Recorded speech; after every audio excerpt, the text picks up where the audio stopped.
കടുകുമണി കൂട്ടുകാർക്ക് ഒരിക്കൽ കൂടി സ്വാഗതം. മിഷനെ അറിയുവാൻ, മിഷനെ സ്നേഹിക്കുവാൻ, മിഷണറിയാകുവാൻ. സീറോ മലബാർ സഭയുടെ പ്രേക്ഷിത മുന്നണിയായ സെയിന്റ് തോമസ് മിഷണറി സൊസൈറ്റിയുടെ സുവർണ ജൂബിലി സമ്മാനം കടുകുമണി അപ്പസ്തലോയി അയക്കപ്പെട്ടവർ. MSDയുടെ മാധ്യമഭാഗമായ ഇമ്പാക്റ്റും ഷാലോം TVയും ചേർന്നൊരുക്കുന്ന ഈ വിശ്വാസ പരിശീലന കളരിയിലേക്ക് ഏവർക്കും സ്വാഗതം. പ്രിയ കടുകുമണി പ്രേക്ഷകരെ, ഈ വിശ്വാസ പരിശീലന കളരിയിൽ പങ്കെടുക്കുവാൻ ഇതാ നിങ്ങൾക്കും ഒരു സുവർണ അവസരം. MSDയുടെ സുവർണ ജൂബിലിയുടെ ഭാഗമായി നിരവധി പ്രോത്സാഹന സമ്മാനങ്ങളും മിഷൻ പ്രദേശങ്ങളിൽ സഞ്ചരിക്കുവാനുള്ള ഒരവസരമാണ് നിങ്ങൾക്കായി ഒരുക്കിയിരിക്കുന്നത്. നിങ്ങൾ ചെയ്യേണ്ടത് ഇത്രമാത്രം: എല്ലാ ദിവസത്തെയും ക്ലാസുകൾക്ക് ശേഷം അതത് ക്ലാസുകളെ ആസ്പദമാക്കി 2 ചോദ്യങ്ങൾ നിങ്ങളോട് ചോദിക്കുന്നതായിരിക്കും. ചോദ്യങ്ങൾക്കുള്ള ശരിയായ ഉത്തരം ടെക്സ്റ്റ് മെസ്സേജായോ വാട്സപ്പ് മെസ്സേജായോ 9495787676 എന്ന നമ്പറിലേക്ക് അയക്കുക. ശരിയുത്തരം അയക്കുന്നവരിൽ നിന്നും തിരഞ്ഞെടുക്കപ്പെടുന്ന ഒരാൾക്ക് പ്രോത്സാഹന സമ്മാനവും, തുടർച്ചയായി 10 എപ്പിസോഡുകളിൽ ശരിയുത്തരം അയക്കുന്നവരിൽ നിന്നും 2 പേർക്ക് വടക്കേന്ത്യൻ മിഷൻ പ്രദേശങ്ങൾ സഞ്ചരിക്കുവാനുള്ള അവസരവുമാണ് MSD ഒരുക്കിയിരിക്കുന്നത്. മുൻ എപ്പിസോഡുകളിൽ നിന്ന് വ്യത്യസ്തമായി ഇന്ന് നമ്മൾ വിചിന്തനം ചെയ്യുന്നത് ദൈവാരാധനയെക്കുറിച്ചാണ്. എന്താണ് ദൈവാരാധന? എവിടെയാണ് അതിനുള്ള തുടക്കം? പുതിയ നിയമത്തിലൂടെയും പഴയ നിയമത്തിലൂടെയും നമുക്കൊന്ന് സഞ്ചരിക്കാം. യോഹന്നാൻ ശ്ലീഹയുടെ പുസ്തകത്തിൽ സമറിയാക്കാരിയായ സ്ത്രീയോട് ഈശോ ദൈവാരാധനയെക്കുറിച്ച് പറയുന്നതായി നാം കാണുന്നുണ്ട്. ഈ മനോഹര രംഗം മോണാക്ട് രൂപത്തിൽ നമുക്ക് മുമ്പിൽ അവതരിപ്പിക്കുന്നു പവിത്ര. ലെറ്റ്സ് വെൽക്കം പവിത്ര.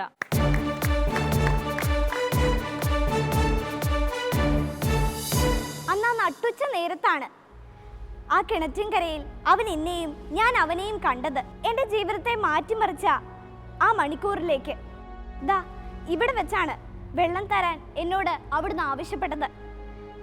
എൻ്റെ ജീവിതം അവിടുന്ന് മാറ്റിമറിച്ചു. അവിടുന്ന് എൻ്റെ ജീവിതത്തെ ജീവന്റെ ജലം കൊണ്ട് കഴുകി വിശുദ്ധീകരിച്ചു. അവിടുന്ന് എന്നോട് സംസാരിച്ചപ്പോൾ എൻ്റെ ഹൃദയം ജ്വലിക്കുകയായിരുന്നു. അവിടുന്ന് എൻ്റെ ഹൃദയത്തിലേക്ക് ജീവന്റെ ജലം ഒഴുക്കുകയായിരുന്നു. അന്ന് ഞാൻ അവനോടൊരു ചോദ്യം ചോദിച്ചു. എൻ്റെ പിതാക്കന്മാർ ഈ മലയിൽ ആരാധന നടത്തി, എന്നാൽ ജെറുസലേം ദേവാലയത്തിൽ ആരാധന നടത്തണമെന്നാണ് നിങ്ങൾ പറയുന്നത്. സ്ത്രീയെ, നീ എന്തിനാണ് ഇങ്ങനെ ആകുലപ്പെടുന്നത്? എന്നെ വിശ്വസിക്കുക. നിങ്ങൾ അറിയാത്തതിനെ ആരാധിക്കുമ്പോൾ ഞങ്ങൾ അറിയുന്നതിനെ ആരാധിക്കുന്നു.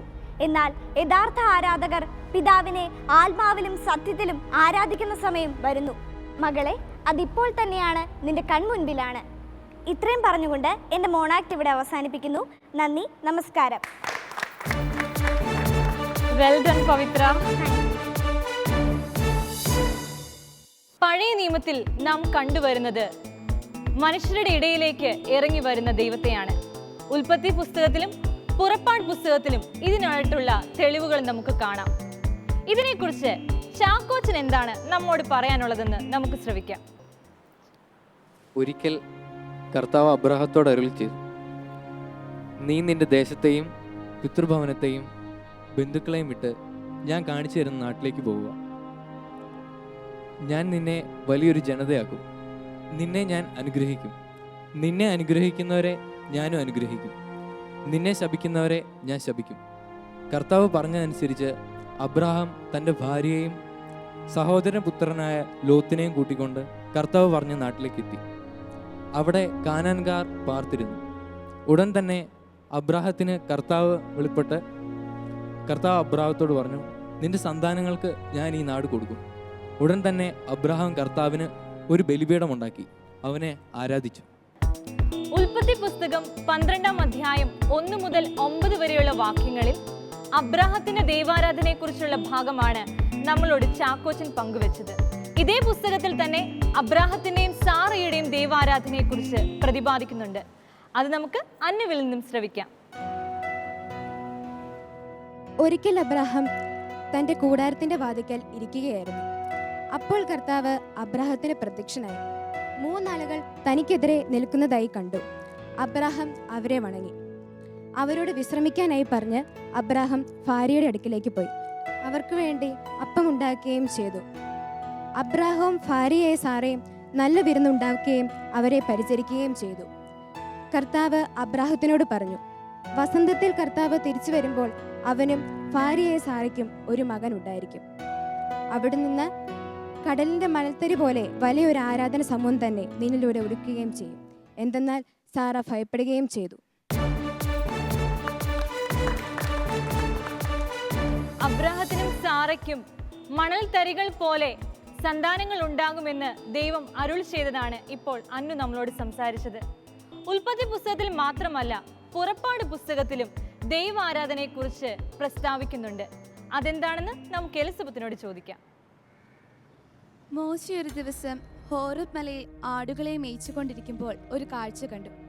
ഒരു മുൾപടർപ്പ് ആളിക്കത്തുന്നു. തീ ഉയർന്നു കാണാം, എന്നാൽ മുൾപടർപ്പ് കത്തിയെരിഞ്ഞ് ചാമ്പലാകുന്നില്ല. മോശ അത്ഭുതപ്പെട്ടു. ആ മഹാദൃശ്യം അടുത്തു കാണുവാൻ മോശ മുൾപടർപ്പിനെ സമീപിച്ചു. അപ്പോൾ മുൾപടർപ്പിൽ നിന്ന് ഒരു സ്വരമുയർന്നു.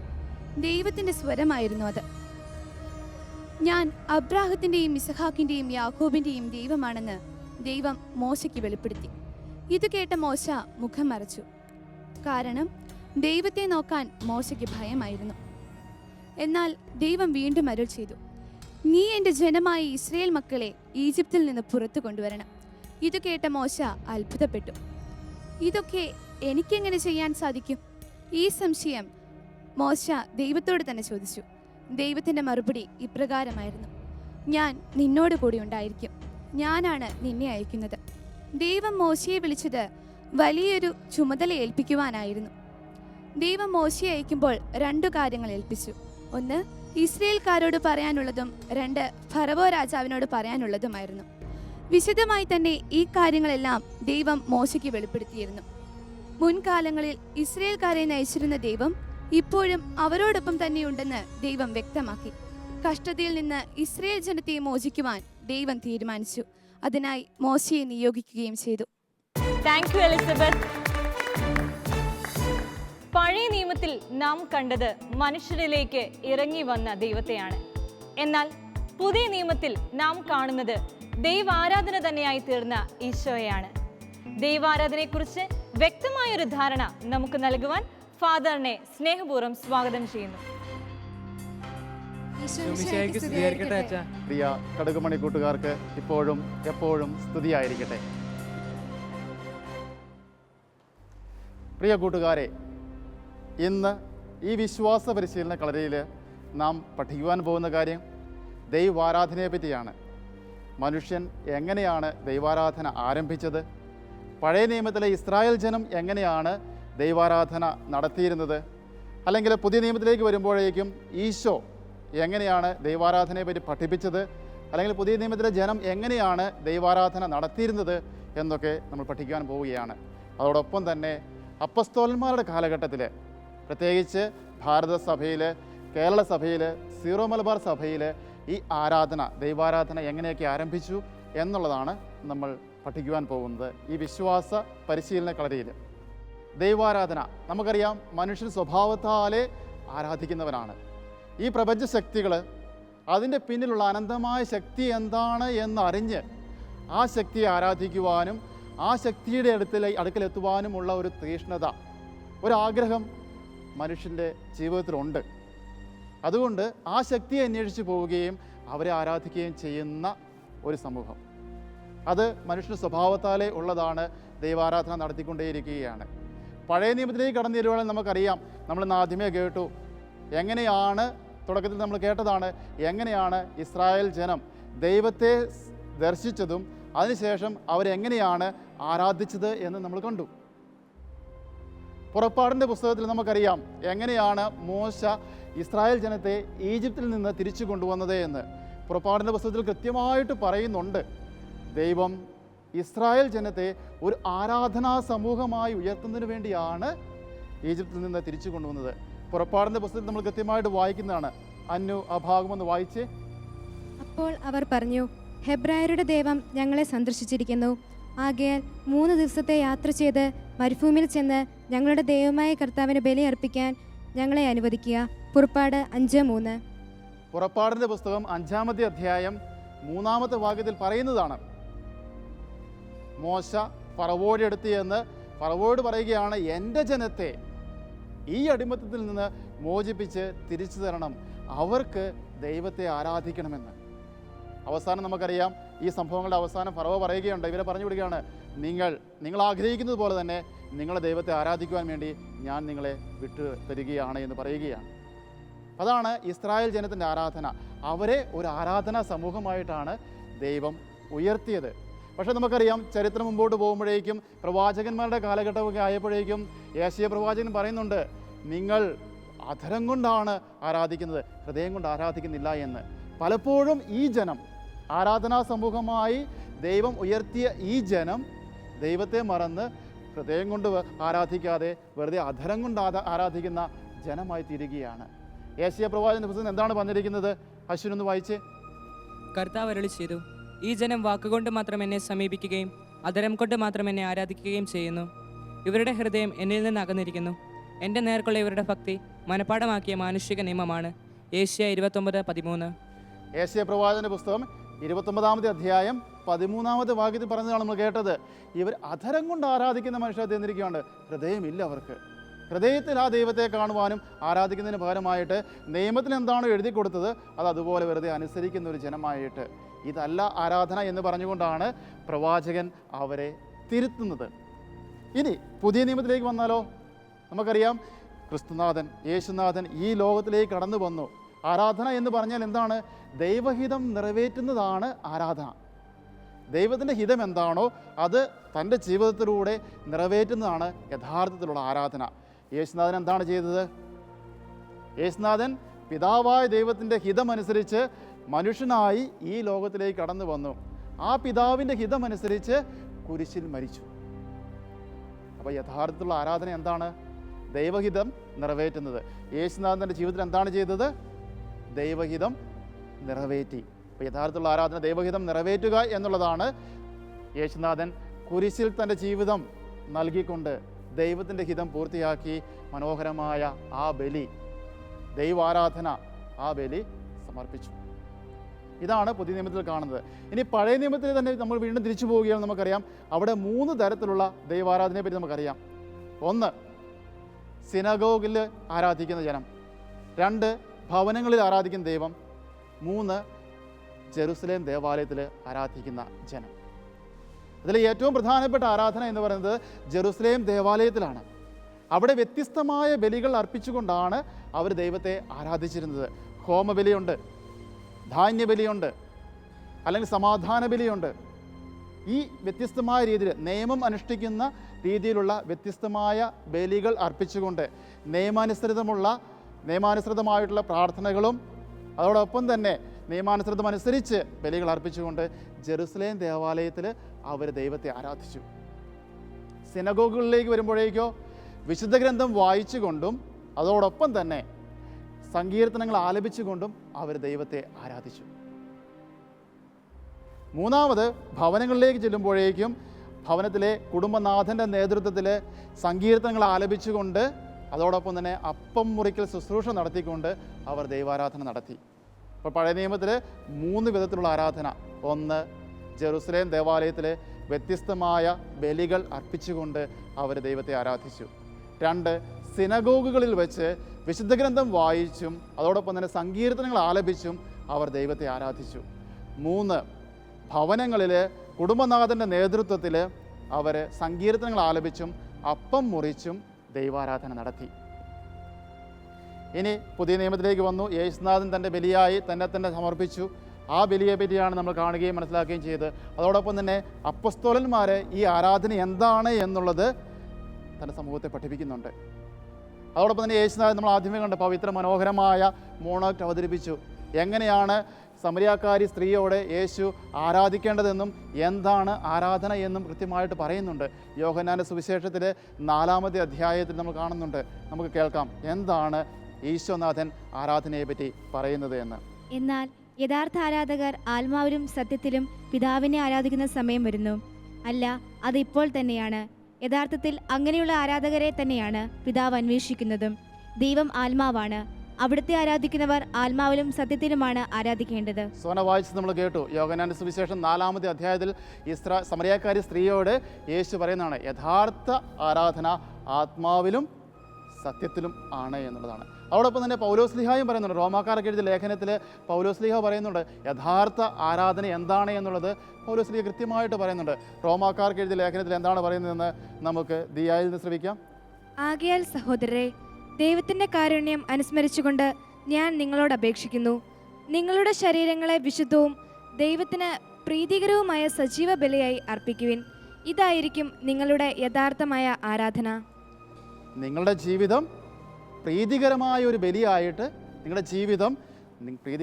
ബലിയായിട്ട് ദൈവത്തിന് സമർപ്പിക്കാൻ വേണ്ടി പറയുകയാണ്. അതാണ് യഥാർത്ഥത്തിലുള്ള ആരാധന. ഇതാണ് ആരാധന എന്നതുകൊണ്ട് നമ്മളോട് ദൈവം ആഗ്രഹിക്കുന്ന. ആരാധന എന്നാൽ എന്താണെന്ന് ചോദിച്ചിട്ടുണ്ടെങ്കിൽ നമ്മുടെ ജീവിതം തന്നെ ദൈവഹിതമനുസരിച്ച് ദൈവത്തിന് പ്രീതികരമായ രീതിയിൽ സമർപ്പിക്കുക. ഇനി അപ്പസ്തോലന്മാരുടെ കാലഘട്ടത്തിലേക്ക് വരുവാണെങ്കിൽ എന്താണ് സംഭവിക്കുന്നത് നമുക്കറിയാം. അപ്പസ്തോലന്മാർ യേശു ഉയർത്തതിന് ശേഷം അവരെ നാനാഭാഗങ്ങളിലേക്ക് പറഞ്ഞയക്കുകയാണ്. നിങ്ങൾ കണ്ട കാര്യങ്ങൾ, കേട്ട കാര്യങ്ങൾ, അനുഭവിച്ച കാര്യങ്ങൾ എല്ലാ സൃഷ്ടികളോടും അറിയിക്കുക എന്ന് പറഞ്ഞുകൊണ്ട് പറഞ്ഞയക്കുകയാണ്. അപ്പസ്തോലന്മാരും ഇതേ രീതി തന്നെയാണ്. എല്ലാവരെയും ഒന്നിച്ചു കൂട്ടി സങ്കീർത്തനങ്ങളും അതോടൊപ്പം തന്നെ വിശുദ്ധ ഗ്രന്ഥവും വായിച്ചതിന് ശേഷം അപ്പം മുറിക്കൽ ശുശ്രൂഷ നടത്തിക്കൊണ്ട് ദൈവത്തെ ആരാധിച്ചു. ഭാരതത്തിൻ്റെ അപ്പോസ്തലനായ തോമസ് ലീഹായും വന്നു. AD 52 കേരളത്തിലേക്ക് ഈ സുവിശേഷ സന്ദേശവുമായി തോമസ് ലീഹ കടന്നു വരികയാണ്. ഇങ്ങനെ വന്ന തോമസ് ലീഹ ഇവിടെ വന്ന് നമുക്കറിയാം, നമ്മൾ കഴിഞ്ഞ എപ്പിസോഡുകളിലൊക്കെ പഠിച്ചതാണ്, 7 പള്ളികളൊക്കെ സ്ഥാപിച്ചുകൊണ്ട് വിവിധ സഭാ സമൂഹങ്ങൾ സ്ഥാപിച്ചുകൊണ്ട് അവരെയെല്ലാം ഒന്നിച്ചു കൂട്ടി ഈ സങ്കീർത്തനങ്ങളും അതോടൊപ്പം തന്നെ വിശുദ്ധ ഗ്രന്ഥ വായനകളും നടത്തി. അതോടൊപ്പം തന്നെ പഴയ നിയമത്തിലെ യഹൂദ നടത്തിയിരുന്ന ബറാക്ക എന്ന് പറയുന്ന മനോഹരമായ പ്രാർത്ഥനയുണ്ട്, കൃതജ്ഞതാ പ്രാർത്ഥന. അത് തന്നെ ആവർത്തിച്ച് ചൊല്ലിക്കൊണ്ട് അപ്പം മുറിക്കൽ ശുശ്രൂഷ നടത്തി അവർ ദൈവാരാധന നടത്തി. ആ ദൈവാരാധനയാണ് പിന്നീട് സഭയിൽ തുടർന്നു കൊണ്ടുപോയിരുന്നത്. പക്ഷേ ഭാരത സഭയിൽ, പ്രത്യേകിച്ച് കേരള സഭയിൽ അന്ന് ഉത്തരപൂർവ്വ രാജ്യങ്ങളിൽ നിന്ന്, പ്രത്യേകിച്ച് പേർഷ്യയിൽ നിന്നുള്ള വാണിജ്യപരമായ ബന്ധം ഭാരതത്തിന്, പ്രത്യേകിച്ച് കേരളത്തിനുണ്ടായിരുന്നു. അങ്ങനെയാണ് ആ വാണിജ്യക്കാരോടൊപ്പമാണ്, അല്ലെങ്കിൽ ആ കച്ചവടക്കാരോടൊപ്പമാണ് തോമസ് ലീഹായും ഈ കേരള മണ്ണിലേക്ക് വന്നത്. അവിടെ ഉണ്ടായിരുന്ന സുറിയാനി പാരമ്പര്യ രീതിയിലുള്ള ഒരു ആരാധനയാണ് നമ്മുടെ കേരള സഭയ്ക്കും കിട്ടിയിരിക്കുന്നത്. അവിടെ ഈ സുറിയാനി പാരമ്പര്യത്തിലുള്ള ആരാധനാക്രമവും ഭാരതത്തിൻ്റെ, പ്രത്യേകിച്ച് കേരളത്തിൻ്റെ സംസ്കാരവും ചേർന്നതാണ് നമ്മൾ പറയുന്ന മാർത്തോമ മാർഗം. നമ്മുടെ വിശ്വാസത്തിൻ്റെ സത്ത തന്നെയായ മാർത്തോമ മാർഗം എന്ന് നമ്മൾ പറയുന്നത്. പക്ഷേ നമുക്കറിയാം 12, 13, 14, 15, 16 നൂറ്റാണ്ടുകളൊക്കെ ആയപ്പോഴേക്കും പോർച്ചുഗീസ് മിഷണറിമാർ ഭാരതത്തിൽ വരികയുണ്ടായി. അങ്ങനെ വന്നപ്പോൾ ഈ പോർച്ചുഗീസ് മിഷണറിമാരുടെ ജീവിത രീതികൾ, ആരാധനാ രീതികൾ നമ്മുടെ ഭാരതസഭയിൽ, പ്രത്യേകിച്ച് കേരള സഭയിൽ അവരെ ഏൽപ്പിക്കുവാൻ വേണ്ടി നമ്മളെ കൊണ്ട് അവരെ അനുഗമിക്കുവാനുള്ള, ആ ആരാധനാക്രമം അനുഗമിക്കുവാനുള്ള ഒരു പരിശ്രമം നടക്കുകയുണ്ടായി. നമുക്കറിയാം, അന്ന് മാർപ്പാപ്പ പോർച്ചുഗീസ് രാജാവിന് നൽകിയ ഒരു അധികാരമുണ്ട്, പത്രവാദോ എന്ന് പറയുന്നൊരു അധികാരമുണ്ട്. അവരെവിടെയെല്ലാം പോകുന്നോ അവിടുത്തെ സഭയുടെ അധികാരം ആ പോർച്ചുഗീസ് രാജാവിനെ ഏൽപ്പിച്ചിരുന്നത്. ആ അധികാരം ഉപയോഗിച്ചുകൊണ്ട് പ്രത്യേകിച്ച് നമ്മുടെ കേരളത്തിലെ സഭയിൽ അവർ അധികാരമെടുക്കുകയും നമ്മുടെ ആരാധനാക്രമത്തിൽ അവരുടേതായ ആരാധനാക്രമ രീതികൾ അടിച്ചേൽപ്പിക്കാൻ വേണ്ടിയുള്ള ഒരു ശ്രമവും നടന്നു. കുറച്ച് പേര് അതിൽ നിന്ന് പിന്മാറി. നമുക്കറിയാം, സഭാചര്യത്തിൽ അതൊക്കെ പറയുന്നതാണ്. പക്ഷേ പിന്നീട് നമുക്കറിയാം 19-ാം നൂറ്റാണ്ടൊക്കെ ആയപ്പോഴേക്കും നമുക്ക് ഇപ്പോൾ നമ്മൾ നടത്തിക്കൊണ്ടിരിക്കുന്ന ആ ആരാധനാക്രമം നമുക്ക് രൂപപ്പെട്ട് നൽകുകയും റോമിൽ നിന്ന് പ്രത്യേകമായ അനുവാദം ലഭിച്ചുകൊണ്ട് ഇപ്പോൾ നമ്മൾ നടത്തുന്ന ആരാധന, പരിശുദ്ധ കുർബാനയുണ്ട് അല്ലേ? നമ്മൾ ഏതൊക്കെ രീതിയിലാണ് ആരാധനകൾ നടത്തുന്നത്? പരിശുദ്ധ കുർബാനയിലൂടെ, കൂദാശ അനുകരണങ്ങളിലൂടെ, യാമപ്രാർത്ഥനകളിലൂടെ, നമ്മുടെ കുടുംബ പ്രാർത്ഥനകളിലൂടെയൊക്കെയാണ് ഇന്ന് നമ്മൾ ദൈവത്തെ ആരാധിക്കുന്നത്. അപ്പോൾ പരിശുദ്ധ കുർബാനയിലൂടെ വരുന്ന എപ്പിസോഡുകളിലൊക്കെ നമ്മൾ കാണാൻ പോകുന്ന ഇതാണ്, വ്യത്യസ്തമായ രീതിയിൽ എങ്ങനെയാണ് നമ്മൾ ദൈവത്തെ ആരാധിക്കുന്നത്. കൂദാശകളെപ്പറ്റി നമ്മൾ പഠിക്കും, പരിശുദ്ധ കുർബാനയെപ്പറ്റി നമ്മൾ വ്യക്തമായിട്ട് പഠിക്കും. ഈ കുർബാന വഴിയായിട്ട് നമ്മൾ എങ്ങനെയാണ് ദൈവത്തെ ആരാധിക്കുന്നത്, അടയാളങ്ങളിലൂടെയും പ്രതീകങ്ങളിലൂടെയും നമ്മൾ എങ്ങനെയാണ് ആരാധിക്കുന്നത് എന്ന് നമ്മൾ കൃത്യമായിട്ട് പഠിക്കാൻ പോവുകയാണ്. അല്ലെങ്കിൽ കൂദാശ അനുകരണങ്ങളിലൂടെ വ്യത്യസ്തമായ പ്രാർത്ഥനകൾ നമുക്കുണ്ട്. അതിലൂടെ നമ്മൾ എങ്ങനെയാണ് ദൈവത്തെ ആരാധിക്കുന്നത് എന്ന് പഠിക്കാൻ പോവുകയാണ്. അതോടൊപ്പം തന്നെ നമ്മുടെ യാമപ്രാർത്ഥനകൾ, വീട്ടിലെ സന്ധ്യാപ്രാർത്ഥനയിലൊക്കെ നമ്മൾ ദൈവത്തെ എങ്ങനെയാണ് ആരാധിക്കുന്നത് എന്ന് പഠിക്കാൻ പോവുകയാണ്. മിശിഹായിൽ പിതാവുമായി അനുരഞ്ജിതരായ സഭാസമൂഹത്തിൻ്റെ വിശ്വാസ പ്രഘോഷണമാണ് യഥാർത്ഥ ആരാധന. പ്രിയ പ്രേക്ഷകരെ, നമ്മുടെ അനുദിന ജീവിതത്തിൽ നമ്മുടെ തന്നെ ജീവിതം പിതാവിന് ഏറ്റവും ഇഷ്ടപ്പെട്ട ബലിയായി സമർപ്പിച്ചുകൊണ്ട് ദൈവത്തെ നമുക്കും ആരാധിക്കാം. അതിനുള്ള കൃപ നിങ്ങൾക്ക് ഓരോരുത്തർക്കും സർവശക്തൻ നൽകട്ടെ എന്ന് പ്രാർത്ഥിക്കുന്നു. നന്ദി. പഴയ നിയമത്തിൽ ഇസ്രായേൽ ജനത്തെ ഒരു ആരാധന സമൂഹമാക്കി ദൈവം മാറ്റിയതിനെക്കുറിച്ചും പുതിയ നിയമത്തിൽ ഈശോ ദൈവാരാധനയെക്കുറിച്ച് പഠിപ്പിച്ചതുമാണ് ജോസച്ചൻ നമുക്ക് പറഞ്ഞു തന്നത്. അച്ഛന് 1000 നന്ദി. ഇന്നത്തെ സമ്മാന ചോദ്യം 1.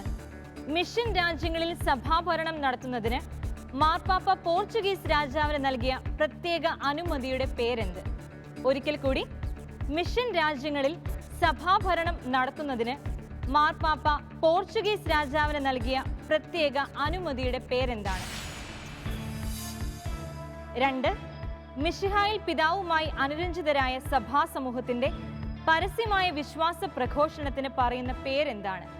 ഒരിക്കൽ കൂടി, മിശിഹായിൽ പിതാവുമായി അനുരഞ്ജിതരായ സഭാസമൂഹത്തിന്റെ പരസ്യമായ വിശ്വാസ പ്രഘോഷണത്തിന് പറയുന്ന പേര് എന്താണ്? അയക്കേണ്ട ഫോർമാറ്റ്: നിങ്ങളുടെ പേര്, വീട്ടുപേര്, ഇടവക, 1A സ്പേസ് ഉത്തരം, 1B സ്പേസ് ഉത്തരം. ഇന്നത്തെ വിശ്വാസ പരിശീലന കളരി ഇവിടെ പൂർണ്ണമാകുന്നു. ഏവർക്കും നന്ദി, നമസ്കാരം.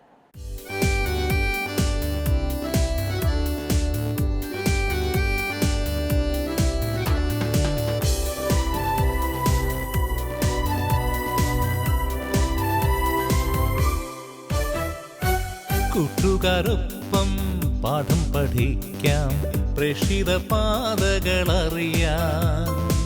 പ്രേക്ഷിതവയലിൽ വേലകൾ ചെയ്യാൻ നാഥനോടൊപ്പം പോകാം. ഭൂമിതിലെങ്ങും സാക്ഷികളാകാൻ അയക്കപ്പെട്ടവർ നാം. കടുകുമണി അപ്പോസ്തലോയ് ലവ് ദ മിഷൻ, കടുകുമണി അപ്പോസ്തലോയ് ലവ് ദ മിഷൻ, കടുകുമണി അപ്പോസ്തലോയ് ഫോർ ദ മിഷൻ.